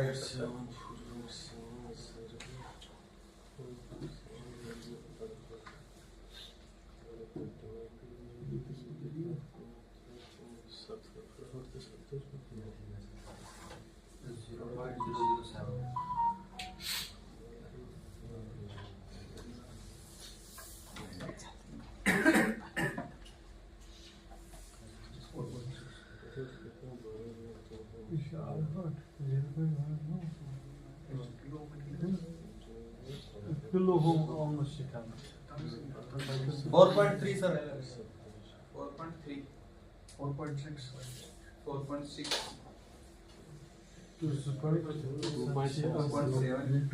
सर ये काफी कम रहेगा सर, ग्राउंड में 2.7 मेरा तो कल नेट ही नहीं चल रहा। 2.7 ओ क्या ये 2.7 काफी कम कर देता है वो, यहाँ पे आसपास से 2.4 सर ऊपर का 68K का है और ये क्योंकि उस दिन बाद से सीधे हाफ पे हो जाता था, लेकिन उसमें 200 के आसपास कुछ एक लगा था। ये वो तो ऑलमोस्ट 1 किलो ओम्स है। एप्लीकेशन डाउनलोड कर लो सब लोग, क्योंकि उस एप्लीकेशन में आप लोग इजीली निकाल पाएंगे। यहाँ पर जो वोल्टेज निकलेगा वो वोल्टेज आपका इससे निकालोगे तो लगभग 2.7 आएगा, और यहाँ पर जो वोल्टेज होना चाहिए वो 2.2 से लेकर 2.8 के बीच में चाहिए होता है इसे, ठीक है। 2.2 से लेकर 2.8 के बीच में अगर ये वोल्टेज मिलेगा इसे यहाँ पर, तो इसका मतलब समझ जाओ कि आईसी आपका काम कर रहा है यहाँ पर, नहीं तो आपका टेम्परेचर से रिलेटेड एरर आएगा। और ये आप इसके लिए ये R1 और R2 बहुत इंपॉर्टेंट हो जाते हैं यहाँ पर, ठीक है। अब ये आईसी कहीं पर भी लगी हो, ये डिवाइडर सर्किट आपको हमेशा मिलने वाला है। ये आईसी कहीं पर भी लगी हो, डिवाइडर सर्किट हमेशा मिलेगा आपको ये, ठीक है। तो यहाँ तक का क्लियर हुआ ये सब चीजें। सर एप्लीकेशन का नाम क्या है? एप्लीकेशन कौन सा डाउनलोड? कसं? Divider voltage divider. Voltage divider.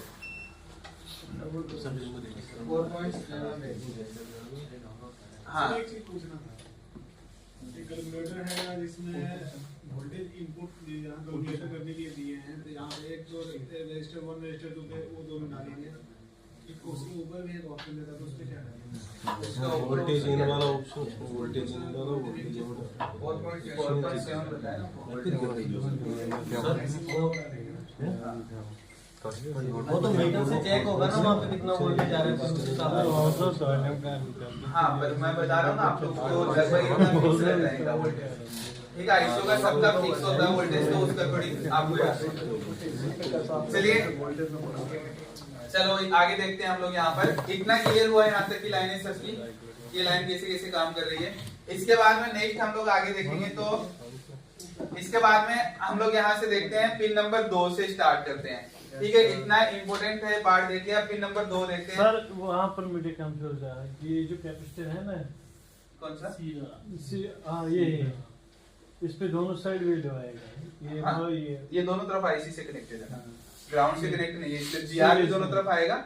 हाँ सीरीज में, और वोल्टेज भी आएगा। वोल्टेज एक तरफ वीपीएच और एक तरफ वीपीएच का डबल तब बनेगा जब चार्ज लगाएंगे। विदाउट चार्जर यहाँ पर डबल वोल्टेज नहीं बनता है। तो आपको यहाँ से एक आइडिया लग जाएगा कि चार्जिंग आईसी रिस्पॉन्स दे रही है कि नहीं दे रही, क्योंकि चार्ज कनेक्ट करने पर अगर डबल बनाया चार्जिंग आईसी ने तो चार्जिंग आईसी रिस्पॉन्स दे रही है, नहीं तो चार्जिंग आईसी रिस्पॉन्स नहीं दे रही है। और उस कंडीशन में हम लोग चार्जिंग आईसी डायरेक्ट रिप्लेस कर देते हैं, तो हमें ये आइडिया लग जाता है कि चार्जिंग आईसी खराब है कि नहीं।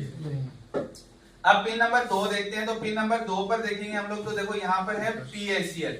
क्या है यहाँ पर? पीएससीएल। और पीएससीएल पर देखो कौन सा वोल्टेज दिया गया है? वीपीएच। तो इसी आईसी ने वीपीएच निकाला और वीपीएच निकालकर वापस कौन सी पिन पर दे दिया? पीएससीएल 2 नंबर पिन पर। अब यहाँ पर आप देखेंगे तो यहाँ पर रजिस्टर कौन सा यूज हुआ है? 100K का। तो अगर आपको यहाँ पर ये देखना है कि अगर ये रजिस्टर का बहुत सारों में आपको पता है कि वैल्यू नहीं लिखा हुआ मिलता, और नहीं लिखा हुआ मिलता तो हम लोग कंफ्यूज होते हैं कि कितना ओम का रजिस्टर लगाएं। तो अगर ये लाइन आपका 2 नंबर पिन वाला अगर वीपीएच से कनेक्ट किया गया है तो ये रजिस्टर 100 किलो ओम का मिलेगा। और अगर ये लाइन आपका रीजन से, कुछ मोबाइलों में लोग रीजन वोल्टेज देंगे 2 नंबर पिन पर, अगर रीजन से कनेक्ट किया गया तो यहाँ पर 10 किलो ओम का रजिस्टर मिलेगा। ये फिक्स है, या तो 100K का या 10K का।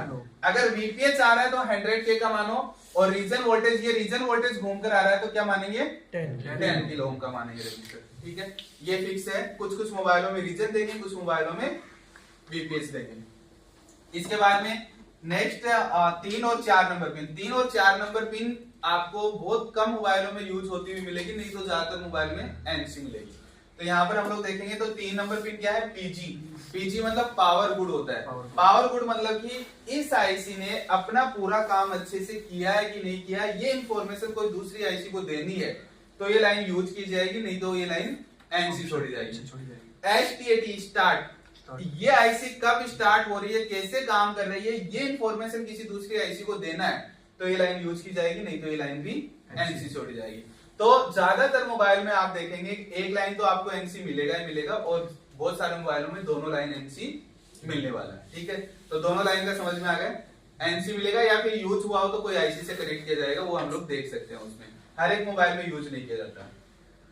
इसके बाद में पिन नंबर हमारे पास में 5, पिन नंबर 5 और पिन नंबर 6 पर क्या हमारे पास में एचडीए और एचसीएल, एचडीए और एचसीएल, और एचडीए और एचसीएल क्या है हमारा प्रोटोकॉल। कौन सा प्रोटोकॉल है, I2C प्रोटोकॉल, और I2C प्रोटोकॉल को चलने के लिए कितना वोल्टेज चाहिए होता है 1.8, और 1.8 वोल्टेज देखो ये मिल रहा है यहाँ पर, एक रजिस्टर ये लगा दिया और दूसरा मैंने बोला पुल अप रजिस्टर बोलेंगे इन लोगों को, इन रजिस्टरों को, और दोनों रजिस्टर कितने ओम के लगे मिलेंगे ज्यादातर 2.2 किलो ओम, नहीं तो अगर 2.2 किलो ओम के नहीं है तो दोनों सेम वैल्यू के होंगे, दोनों सेम वैल्यू के, अगर 1.5 का ये है तो ये भी 1.5 का, ये 4.3 का तो ये भी 4.3 का, दोनों सेम होते हैं हमेशा। और ये वोल्टेज जो देता है ये पावर आईसी देता है इसे वोल्टेज। ठीक है, तो ये दोनों लाइनें किससे कनेक्ट की जाएगी हमेशा, सीपीयू से, और सीपीयू के पास में डेटा भेजने के लिए डेटा रिसीव और डेटा ट्रांसफर होता है कि चार्जर कैसे कैसे बढ़ रहा है, कैसे हो रहा है, ये कंप्लीट इंफॉर्मेशन सीपीयू को पहुंचती है इससे। तो इसमें दो लाइनें सीएलके का मतलब होता है सिग्नल, सीपीयू के पास सिग्नल भेजेगा क्या डेटा चाहिए से, और फिर ये एचडीए के थ्रू क्या भेजेगा डेटा, और दोनों को चलने के लिए 1.8 और ये दो रजिस्टर आपको लगे हुए मिलेंगे, और दोनों रजिस्टर कितने ओम के मिलेंगे 2.2 किलो ओम के। तो यहां तक का क्लियर है ये एचडीएसएल का। इसके बाद में हम लोग 7 नंबर पिन जो होता है वो इंटरप्ट, रीसेट वाले में लिखा है था मैंने, या तो रीसेट नाम मिलेगा या फिर इंटरप्ट आईएनटी नाम मिलेगा, आईएनटी का मतलब इंटरप्ट। ठीक है, तो 7 नंबर पिन भी हमेशा कैसे कनेक्ट की जाएगी, सीपीयू से, क्योंकि इंटरप्ट या रीसेट का लाइन भी सीपीयू से ही कनेक्ट किया जाता है, और इसे भी चलने के लिए 1.8 वोल्ट चाहिए होता है, तो ये 1.8 वोल्ट देखो यहां से मिलेगा, ये मिल रहा है यहाँ पर।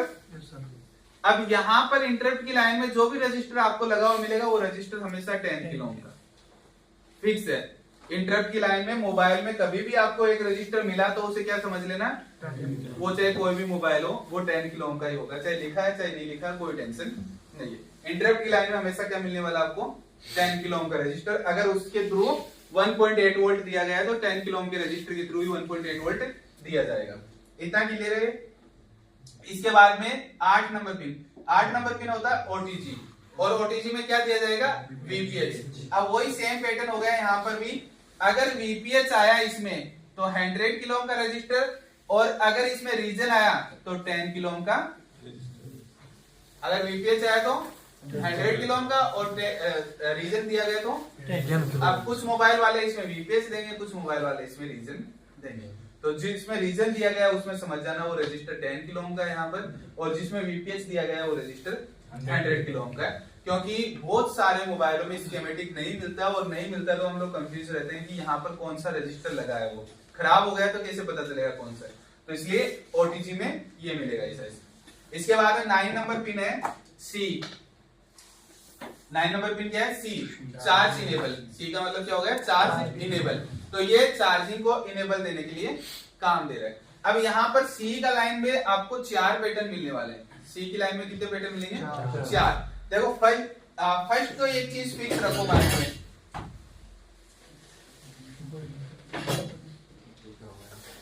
बाहर वाला ले लो, बाहर पड़ा होगा रे यहाँ पर, इधर भी है, उधर भी है सर, ये रखा ना, ये आगे इधर।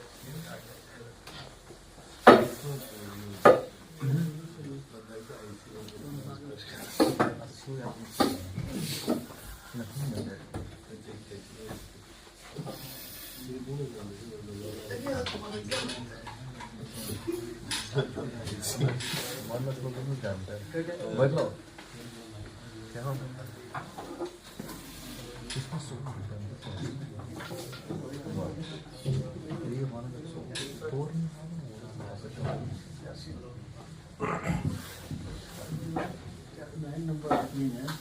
स्टार्ट वाले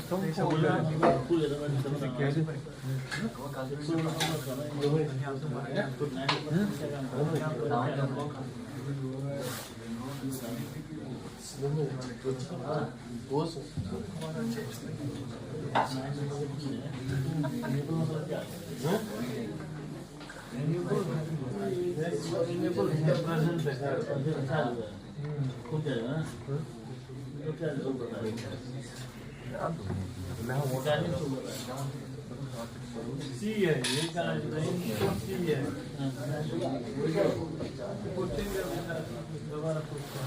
रईसा मत कैसा तो देखो 9 नंबर पिन क्या है? सी। सी चार्ज इनेबल का पिन होता है। सी का मतलब क्या हो गया? Charge enable. अब यहाँ पर ये फिक्स पैटर्न है, आपको याद रखना है। सी को चाहिए ग्राउंड, सी वाले पिन को क्या चाहिए? ग्राउंड। अब ग्राउंड देखो आपको 4 पैटर्न से दिया जाएगा यहाँ पर। या तो इस पिन को डायरेक्ट ग्राउंड कर देंगे ऐसे यहाँ पर, या फिर यहाँ पर एक रजिस्टर लगाकर इस रजिस्टर को ग्राउंड से कनेक्ट कर देंगे, या फिर ये लाइन सीपीयू से कनेक्ट की जाएगी और सीपीयू इसके पास ग्राउंड भेजेगा, या फिर आपको इस लाइन के अंदर एक मॉसफेट लगा हुआ मिलेगा और मॉसफेट के थ्रू ग्राउंड दिया जाएगा। तो 4 तरीके से ग्राउंड मिलेगा, या तो डायरेक्ट पिन ग्राउंड, या फिर मॉसफेट के थ्रू ग्राउंड, या रजिस्टर के थ्रू ग्राउंड, या फिर सीपीयू इसके पास ग्राउंड भेजेगा। तो अब मोबाइल बनाने वाले पर डिपेंड है कि भाई उसने ग्राउंड किस तरीके से इसे दिलाया। कोई तो डायरेक्ट पिन बना देगा ग्राउंड का, कोई क्या करेगा यहाँ पर एक रजिस्टर लगाकर ग्राउंड, कोई क्या करेगा सीपीयू से कनेक्ट करके ग्राउंड, कोई मॉसफेट लगाकर ग्राउंड देगा। तो 4 में से एक पैटर्न मिलेगा, कोई सा भी पैटर्न आपको मिल सकता है। बट आपको ये याद रखना है सी को क्या चाहिए? ग्राउंड चाहिए। अगर नहीं मिल रहा तो ग्राउंड का जंपर मार दो सीधा, खत्म बात। ग्राउंड का जंपर मार सकते हैं सीधा। इसके बाद में 10 नंबर पिन है ILIM। कोई मोबाइलों में आपको LIM मिलेगा, किसी मोबाइल में ILIM नाम मिलेगा इसको। इसमें भी एक 240 ओम का एक रजिस्टर लगाकर इसको ग्राउंड से कनेक्ट किया जाता है हमेशा। ठीक है, 240 ओम का रजिस्टर लगाकर क्या कर दिया? ग्राउंड से कनेक्ट कर दिया। अब इसके बाद में बची 2 पिन, जो कि क्या हमारा ग्राउंड, 17 और 18। ये पिन क्या है? तो इस तरह से ये 24 पिन जो होती है आपकी, ये 24 पिन सारी की सारी इस तरीके से काम करने वाली है। तो ये 24 पिंस में समझ में आया आपको कि ये 24 पिंस कैसे कैसे मिलेगी। ये सेम पैटर्न आपको सभी मोबाइलों में मिलने वाला है। जिस मोबाइल में ये आईसी लगी है सब मोबाइल में क्या मिलेगा? Same pattern. अब मैं यहाँ पर वोल्टेज लिख देता हूँ पिनों के ऊपर, उसके बाद में इसका एक फोटो कैप्चर कर लेना जिससे आपको वोल्टेज भी याद रहे। अब वोल्टेज जो होता है वो एस्टिमेट होता है, मतलब कि एकदम फिक्स नहीं होता, ऊपर नीचे थोड़ा सा 0.1 0.2 ऊपर नीचे चलेगा, क्योंकि चार्ज कनेक्ट करेंगे उस टाइम पर ये होता है। ठीक है, तो यहाँ पर देखो V बस जो है इसमें क्या मिलेगा आपको? 5 वोल्ट। PMID में भी क्या मिलने वाला है? 5। इसके बाद में रीजन जो है, रीजन में 4.7। BTHD में इधर VPH मिलेगा और इस साइड में VPH का 2x VPH। यहाँ पर ये भी VPH है, तो VPH में कितना वोल्टेज मिलता है? 3.5 से लेकर 4.2 तक। ये ग्राउंड है, ग्राउंड में आपको 0 वोल्टेज मिलेगा। ये यहाँ पर भी VPH आ रहा है, जहां VPH आ रहा है वहां तो समझ जाएंगे। यहाँ पर खाली VPH लिख देता हूँ। यहाँ पर बैटरी के अकॉर्डिंग जितना बैटरी में वोल्टेज होगा उसके अकॉर्डिंग यहाँ पर शो करेगा। इसमें आपको जो बैटरी लगा रखा आपने कितना चार्ज हो उसके ऊपर डिपेंड। TS1 और TS2 में 2.2 से लेकर 2.8 वोल्टेज तक। ठीक है, TS1 और TS2 में ये मिलेगा। इसके बाद में ILIM में 0, C में 0, OTG में क्या मिलने वाला है? VPH। INT में 1.8 और SDA में 1.8। SCL में भी क्या मिलेगा? 1.8 और ये NC मिलता है। और यहाँ पर क्या मिलेगा आपको? VPH या फिर रीजन, VPH या रीजन। तो ये सारे वोल्टेज आपको यहाँ पर देखने को मिलेंगे। कोई भी मोबाइल हो, जिस मोबाइल में अगर ये आईसी लगी है तो ये पैटर्न फिक्स मिलेगा, ये चेंज नहीं होगी पैटर्न।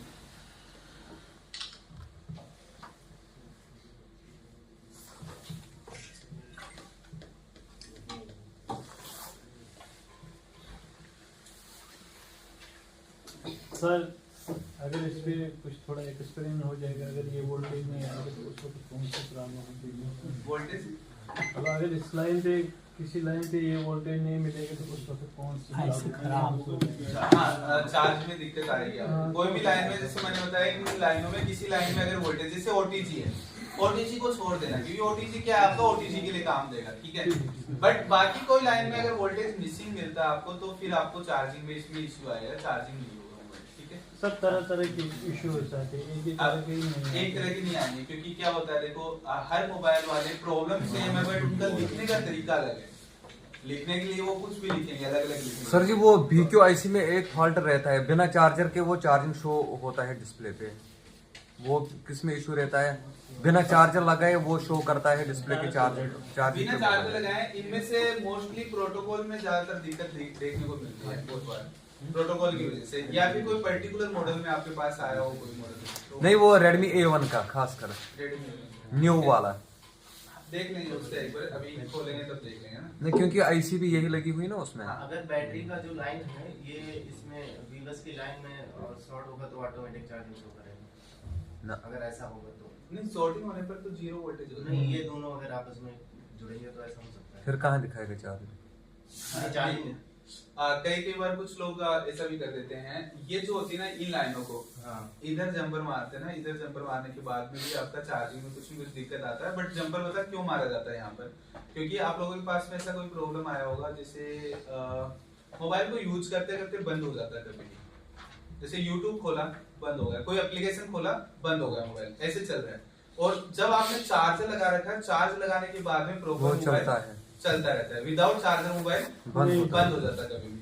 तो हम लोग क्या करते हैं, यहाँ पर जंपर मारते हैं दोनों पिन पर, 14 और 15 पर, 14 और 15 पर जंपर मारने के बाद में आपका वो प्रॉब्लम सॉर्ट आउट हो जाता है। नहीं, वो बैटरी चेंज करने से भी होता है, या बैटरी में जंपर मारने से भी वो ठीक होता है। बैटरी चेंज करने के बाद में भी अगर प्रॉब्लम सोल्व नहीं हुई तब की बात है। बैटरी चेंज पहला तो काम क्या हमारा, वो थर्मिस्टर चेक करना, थर्मिस्टर अगर खराब है तब तो वो बैटरी से हो जाएगा, बट 10 में से 6-7 मोबाइल आपके बैटरी से हो जाते हैं। बट कुछ मोबाइल में ऐसा प्रॉब्लम आएगा, बैटरी चेंज करने के बाद भी सेम इश्यूज। नहीं, वो तो सही बात है, क्योंकि मेरे साथ ये हुआ था ना, मेरे पास एक मोबाइल आया था, वो यही Redmi A1 का, उसका मान लो कि मैंने बैंड बजाया था, मैं समझ में नहीं आया था कि क्या है इसमें, बिना चार्जर के वो चार्ज रहता था, सब बोर्ड भी चेंज किया, सब बोर्ड वगैरह से दिक्कत नहीं आएगी, वो दिक्कत आपका यहीं से आएगा। मोस्टली तो यहाँ पर वीबस और PMID आपस में टच होने से ये दिक्कत मिल जाएगा आपको, या फिर आपको ये जो I2C प्रोटोकॉल है इनमें दिक्कत होने से ये प्रॉब्लम मिलेगा आपको। उस कंडीशन में क्या होगा कि जो CPU है, CPU के पास में इंफॉर्मेशन जा रहा है कि मोबाइल चार्ज हो रहा है, बट एक्चुअली में मोबाइल चार्ज नहीं। हाँ जी, वही बात है। फिर मैंने गौर से देखा ना, वो नीचे जो सप्लाई जाती है ऊपर डिस्प्ले में, उसमें 2 पिनें आपस में शॉर्ट हो गई थी नीचे से। उससे पहले मैंने बोर्ड तो खत्म किया था, दूसरा बोर्ड लगा के भी वो सेम प्रॉब्लम आ गई थी, वो डिस्प्ले तक कोई चेक ही नहीं करेगा कि इसमें ये हो सकता है। फिर मैंने जब डिस्प्ले नीचे की तरह गौर से देखा तो 2 पिनें आपस में शॉर्ट हो गई थी, जैसे मैंने आयरन से थोड़ा साफ किया तो वो प्रॉब्लम सॉल्व हो गई थी। हाँ, ये जो प्रॉब्लम आप बता रहे हो, ये problem only for liquid damage मोबाइलों में ज्यादातर देखने को मिलेगी आप लोगों को, ऐसे प्रॉब्लम्स देखने को नहीं मिलती है। तो ये प्रॉब्लम्स में आप लोग का देखो क्या है, चार्जिंग में आप लोग का अलग अलग तरीके से शो कर सकते हैं प्रॉब्लम।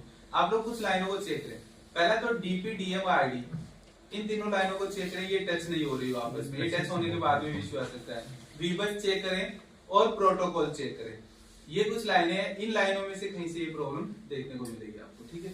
तो उसमें हम लोग जब बार बार चेक करेंगे तो प्रॉब्लम मिलेगी। हालांकि ये प्रॉब्लम लिक्विड डैमेज से होती है, और लिक्विड डैमेज में कोई भी स्पेसिफिक कोई फिक्स है नहीं। यस सर, लिक्विड डैमेज के लिए कुछ भी फिक्स नहीं है, सारे रूल्स ब्रेक हो जाते हैं लिक्विड डैमेज में, कोई भी रूल्स काम नहीं करेगा आपका। क्या होता है, पानी इधर लगा है, शॉर्टिंग इधर है, अब हम लोग ढूंढ रहे हैं कहीं पर भी, तो सॉल्यूशन नहीं होने वाला उस चीज का, ठीक है। तो लिक्विड डैमेज का एक अलग ही है कि आपको पानी देखना पड़ेगा, आपको गौर से देखना पड़ेगा कहाँ कुछ चीजें लगी हुई है।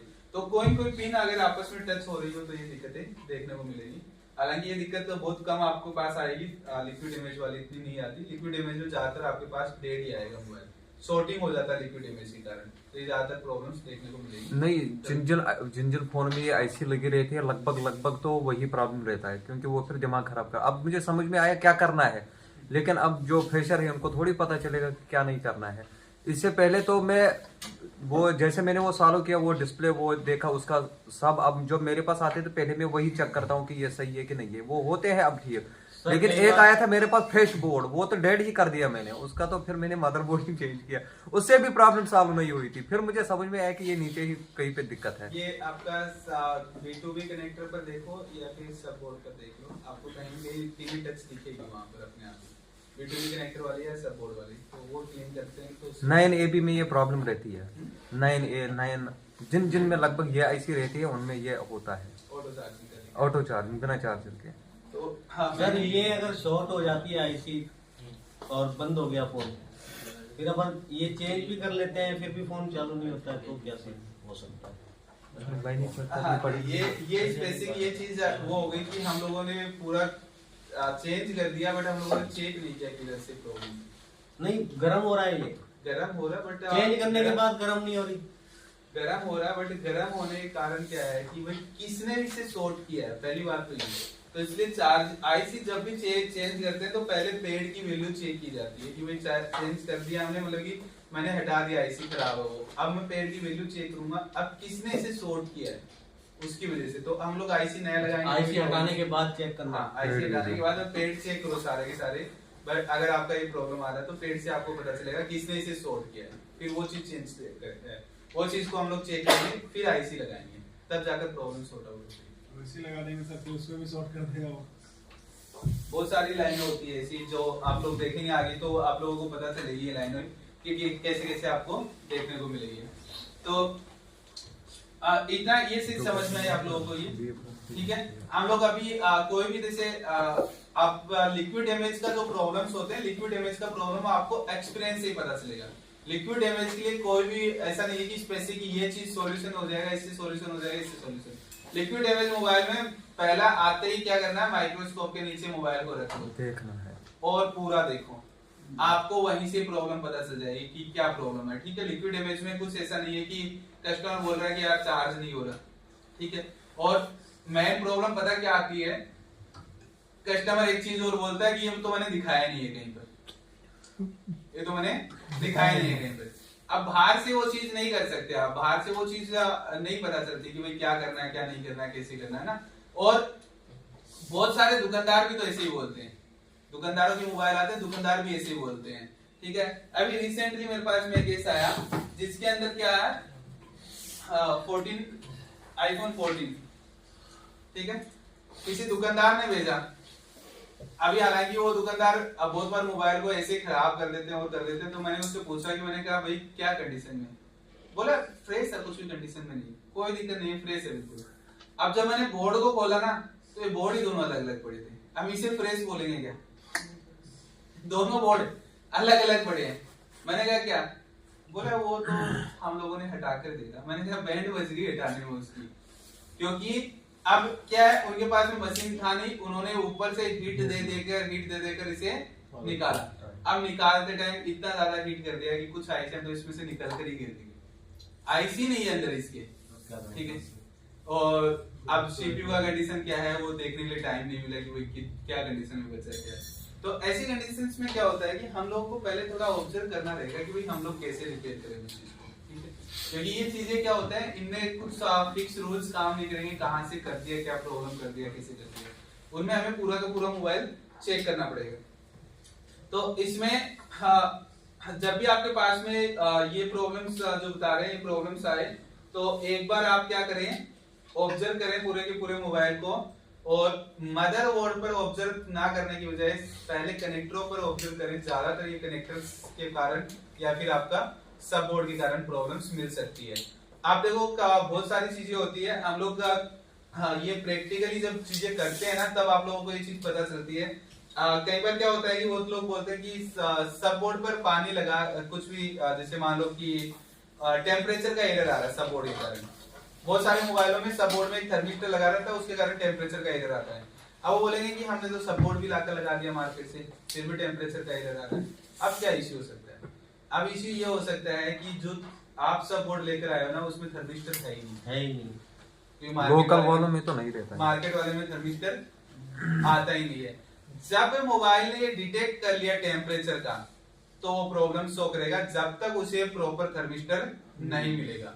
और अगर हम लोग क्या करते हैं कि हमारे पास में कोई प्रॉब्लम ही नहीं था, उस टाइम अगर हम लोग सब बोर्ड चेंज करेंगे तो वो डिटेक्ट नहीं करता उस चीज को। तो इसलिए काफी सारी चीजें ऐसी होती है जो चीज आप लोग रिप्लेस करते टाइम ये चीज देखें कि ओरिजिनल है कि लोकल है। लोकल चीजों में आपको ये प्रॉब्लम्स देखने को मिलेगी। काफी सारे मोबाइलों में आप लोग सपोर्ट चेंज करेंगे तो कस्टमर आपके पास नेटवर्क का इश्यू लेकर आएगा, नेटवर्क के प्रॉब्लम से आती रहती है, ठीक है। तो इस तरीके से अलग अलग प्रॉब्लम्स है। तो लिक्विड इमेज का हम लोग थोड़ा आगे डिस्कस करते रहेंगे, आगे समझते रहेंगे लिक्विड इमेज में कैसे आता है।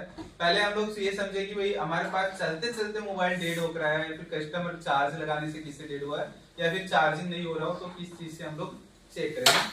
तो अब ये समझ में आया आप लोगों को, ये 24 पिन का मतलब समझ में आ गया सबका।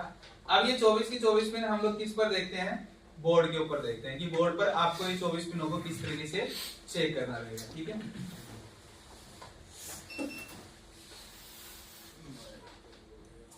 तो यहाँ पर देखो मेरे पास में मैंने यहाँ पर कुछ मॉडल्स यहाँ पर सर्च किए, तो यहाँ पर देखो ये मॉडल सारे हमारे पास में Xiaomi है, टेक्नो है, ओप्पो है, ओप्पो का है,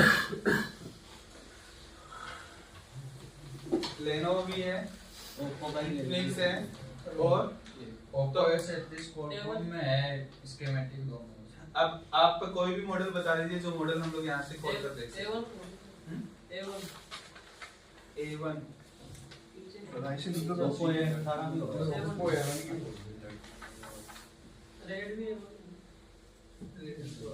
रेडमी इसमें नहीं है या इसमें नहीं लगती तो सेम है, ये भी ऊपर करती है उसमें। रेडमी क्या बोला, A1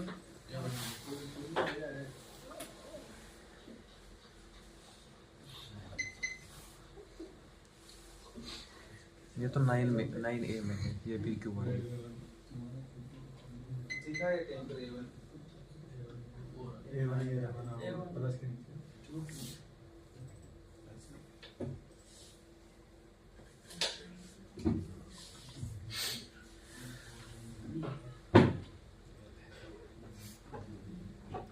उधर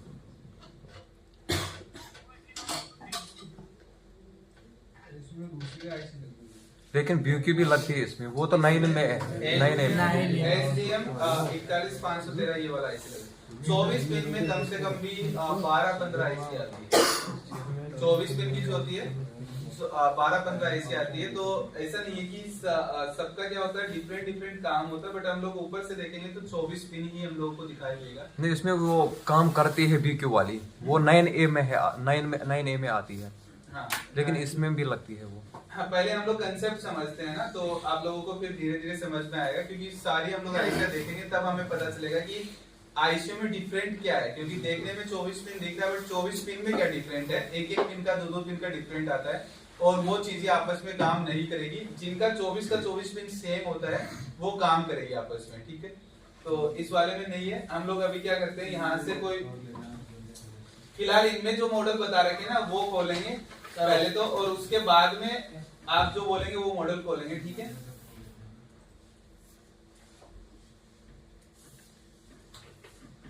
क्योंकि अभी हम लोग ये जो मॉडल बता रहे हैं, जो हम लोगों ने अभी यही आईसी पढ़ रहे हैं, तो यही देखेंगे हम लोग। उसके बाद में क्या करेंगे हम लोग, जब हमारा चार्जिंग सेक्शन 2 दिन में कंप्लीट होता है, उसके बाद में आप जो मॉडल बोलेंगे वो खोलेंगे।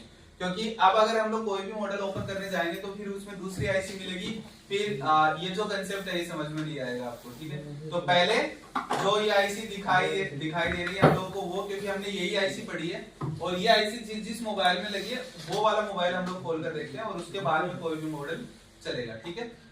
तो इनमें से कोई भी मॉडल बता दीजिए, खोलिए कोई सा भी। A39 sir.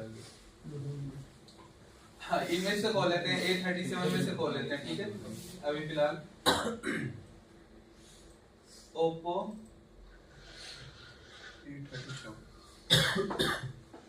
A37 नीचे वाले मैटिक।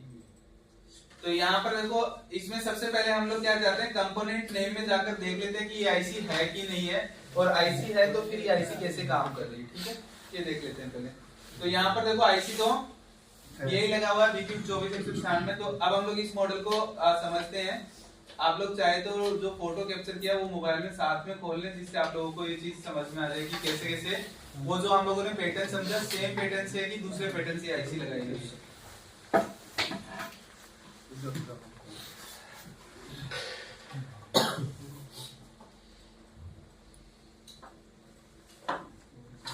तो अब यहाँ पर देखो सबसे पहले हम लोगों को क्या देखना है, B2B connector, board to board connector. और B2B कनेक्टर हमेशा कहाँ मिलेगा, नीचे की साइड में। ऊपर की साइड में B2B कनेक्टर नहीं आता, तो बोर्ड के कहाँ मिलेगा, नीचे की साइड में। या तो ये वाला B2B कनेक्टर हो सकता है या फिर ये वाला B2B कनेक्टर हो सकता है, ठीक है। अब हम लोग देखेंगे इनमें से तो कौन सा B2B कनेक्टर मिलना चाहिए। CN3001 CN3001 ये वाला B2B कनेक्टर है। तो इसमें हम लोग क्या करेंगे, CN3001 ये सर्च करेंगे स्कीमेटिक के अंदर, ठीक है। CN3001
तो यहाँ पर हम लोग देखेंगे तो देखो CN3001 ये क्या है हमारा सब बोर्ड कनेक्टर। अब सब बोर्ड कनेक्टर पर क्या होता है, हमारे पास बहुत सारी लाइनें होती है। हम लोगों को कौन सी लाइन फॉलो करनी है फिलहाल, बस। तो यहाँ पर हम लोग देखेंगे तो यहाँ पर देखो हमारे पास कहाँ पर मिलेगा आपको, दिख रहा है कहीं पर आपको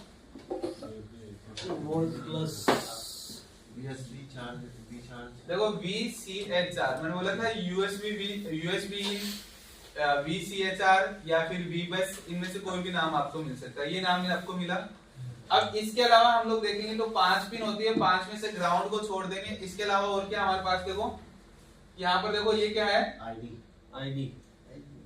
आईडी लाइन, देखो सब आईडी, और इसके बाद में एक आईडी लाइन ये रहा यहाँ पर USB आईडी। हालांकि ये दोनों लाइन नीचे जाकर एक ही हो जाती है, ठीक है। सपोर्ट में जाने के बाद में आईडी लाइन एक ही मिलता है आपको। तो ये आईडी लाइन है आइडेंटिफिकेशन के लिए। अगर ये रजिस्टर मिसिंग होगा तो आपका चार्जिंग नहीं होगा, चाहे आप ये जो मैंने जितना बताया वो सारा का सारा फॉलो कर लो, फिर भी मोबाइल चार्ज नहीं होगा आपका। सब कुछ वहां पर आता रहेगा, वोल्टेज वगैरह सब कुछ शो करेगा, पर बैटरी चार्ज नहीं होगा। सर GR भी आएगा क्या? है GR भी आएगा क्या किस पर, अगर ये 1K का नहीं लग रहा है तो? सब पीसी पे चेक करते हैं ना अपन, चार्जिंग पत्ते पे नहीं GR नहीं आएगा। GR क्यों आएगा, ये तो GR तो IC से आएगा ना आगे से, GR नहीं आएगा। यहाँ पर आपको ये अगर रजिस्टर डिस्कनेक्ट होता है तो मैं बता रहा हूँ आपको, उस कंडीशन में आपको चार्जिंग का पूरा सेक्शन चेक कर लोगे, उसके बाद भी आपको ये चीज नहीं होगा। इसके अलावा यहाँ पर हमें क्या देखना है, data plus data minus. Data plus और डाटा माइनस की लाइनों में जो 2 रजिस्टर आपको मिलेंगे आगे, वो 2 रजिस्टर हमेशा सेम वैल्यू के मिलते हैं आपको, ठीक है। ये चीज ध्यान में रखनी है, डाटा प्लस और डाटा माइनस में हमेशा सेम वैल्यू के 2 रजिस्टर देखने को मिलेंगे। तो ये चीज क्लियर हो गई आप लोगों को इतना। अब हम लोगों को क्या फॉलो करना है, USB रिचार्ज। अब यहाँ पर हम लोग देखेंगे तो यहाँ पर देखो ये वाला पिन है, इस पिन पर जैसे मैंने क्लिक किया सबसे पहले क्या पर गया, देखो ये मॉसफेट, यहाँ पर ये क्या लगा है मॉसफेट। इस डिजाइन में आपको दिखाई दे तो समझ जाना क्या चीज है, मॉसफेट। तो अब हम लोग देखो यहाँ से फॉलो करते हैं, इसको भी साथ में फॉलो करते हैं। मैंने इसे कॉपी किया और नेम करता हूँ, ठीक है। यहाँ पर जैसे आप देखो ये एरो का निशान दिखाई दे रहा है, जैसे आप किसी के पास ले जाते हो यहाँ पर देखो निशान चेंज हो जाता है, इस पर डबल क्लिक करते ही कॉपी हो जाता है ऑटोमेटिक, ठीक है। तो मैंने यहाँ पर इसे कॉपी कर लिया, देखो यहाँ पर शो करने लगे। नेविगेशन बार को कट कर देते हैं, अब देखो नेक्स्ट करेंगे, नेक्स्ट किया देखो अभी यहीं पर ही है, नेक्स्ट करेंगे। अब यहाँ पर आया, यहाँ पर आने के बाद में देखो यहाँ पर हम लोग देखेंगे तो यहाँ पर हमें क्या मिला इसका टीपी, टीपी का मतलब टेस्टिंग पॉइंट। तो मैंने बोला था टेस्टिंग पॉइंट हर एक